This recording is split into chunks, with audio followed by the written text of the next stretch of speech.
তোমরা এই ভিডিওতে ক্লিক করেছো মানে তোমরা স্কুইড গেম সিজন 3 দেখতে এসেছো। তার মানে আমি ধরে নিলাম তোমরা ইতিমধ্যে স্কুইড গেম সিজন 1 এবং সিজন 2 দেখে ফেলেছো। তোমরা স্কুইড গেম সম্পর্কে সবকিছু জানো এবং সবগুলো ক্যারেক্টারকেও চিনো। আমি সেই হিসেবে সিজন 3 এক্সপ্লেইন করব। তবে যারা এখনো আগের সিজনগুলো দেখোনি তারা আগে সিজন 1 এবং সিজন 2 দেখে নিও। স্কুইড গেমের সামনে কি হতে চলেছে, গিহুন কি এই মৃত্যুর খেলা থামাতে পারবে এবং আরও কি এসে জানায় গত রাতে 35 জন প্লেয়ার এলিমিনেট হয়েছে। এখন খেলায় আর 60 জন প্লেয়ার আছে। সেই অনুযায়ী একজন প্লেয়ার এখন 550 মিলিয়ন ওন করে পাবে। এরপর আবারও ভোটিং শুরু হয়ে যায়। অন্যদিকে জুনহোর সাথে থাকা ক্যাপ্টেন পার্ক ফ্রন্টম্যানকে কল করে বলে জুনহো নতুন একজন ড্রোন অপারেটরকে হায়ার করতে যাচ্ছে যাতে আইল্যান্ডটা খুঁজে ফ্রন্টম্যানের কাছে পৌঁছাতে পারে। ফ্রন্টম্যান ক্যাপ্টেন পার্ককে যে করেই হোক গেম শেষ না হওয়া পর্যন্ত জুনহোকে আইল্যান্ড থেকে তাহলে সে এলিমিনেট হয়ে যাবে।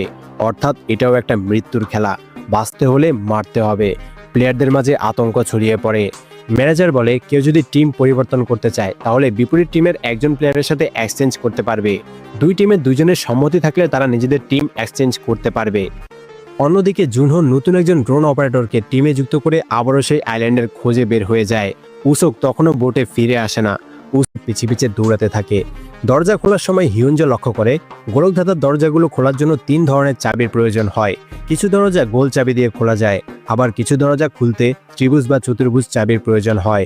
সৌভাগ্যবশত তাদের 3 জনের কাছে 3 ধরনের চাবি আছে, তাই তারা সবগুলো দরজা অনায়াসে খুলতে পারবে। এই গেমে অনেক লুকোচুরি হয় যেটা আসলে এক্সপ্লেন করে বোঝানো সম্ভব হয় না। আর আমার মতে মেইন মুভি বা সিরিজ দেখার পরই এক্সপ্লেন অনেকক্ষণ লড়াই করার পর হিউনজু লাল প্লেয়ারটাকে হত্যা করতে সক্ষম হয়। লড়াই করতে করতে হিউনজু যে রুমে চলে এসেছিল সেই রুমেই সে এক্সিটের দরজা দেখতে পায়। এক্সিটের দরজা দেখতে পেয়ে খুশি হয়ে হিউনজু জুনহি আর প্লেয়ার 149কে এক্সিটের কাছে নিয়ে যাওয়ার জন্য রুমে ফিরে আসে। হিউনজু এসে বলে সে এক্সিট খুঁজে পেয়েছে, দ্রুতই তারা এখান থেকে বের হয়ে যাবে আর জিতে যাবে। তখনই ঘটে যায় একটা আনএক্সপেক্টেড ঘটনা। কেউ একজন হিউনজুর পেটে ছুরি ঢুকিয়ে গলা চেপে ধরে আর বলতে থাকে সবকিছু তার জন্যই হয়েছে, সব দোষ তার। এভাবেই গিহুন একসময় ডাইহোকে হত্যা করে ফেলে। ইতিমধ্যেই খেলার নির্দিষ্ট সময় শেষ হয়ে যায়। যেহেতু প্লেয়ার 7 কোনো নীল প্লেয়ারকে হত্যা করতে পারেনি তাই সে এলিমিনেটেড হয়ে যায়। সোলজাররা এসে প্লেয়ার 7কে গুলি করে মেরে ফেলে।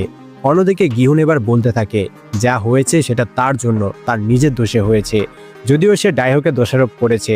অফ হওয়ার সাথে সাথেই নাম্বার 16কে তার কাছে নিয়ে আসতে বলে আর নাম্বার 11 মানে নয়েল কোথায় আছে সেটা খুঁজে বের করতে বলে। তখনই নয়েল পিছন থেকে এসে অফিসারের দিকে বন্দুক তাক করে। অফিসার নয়েলকে জিজ্ঞেস করে সে কি চায়। নয়েল বলে আগামীকাল তাকে আর নাম্বার 16কে এই আইল্যান্ড থেকে যেতে দিতে হবে। অন্যদিকে জুনহো আইল্যান্ডে এসে বুঝতে পারে এটাই সেই আইল্যান্ড, এখানেই সে গেম চলতে দেখেছিল। আর পালানোর সময় ফ্রন্টম্যান মানে তার ভাই তাকে গুলি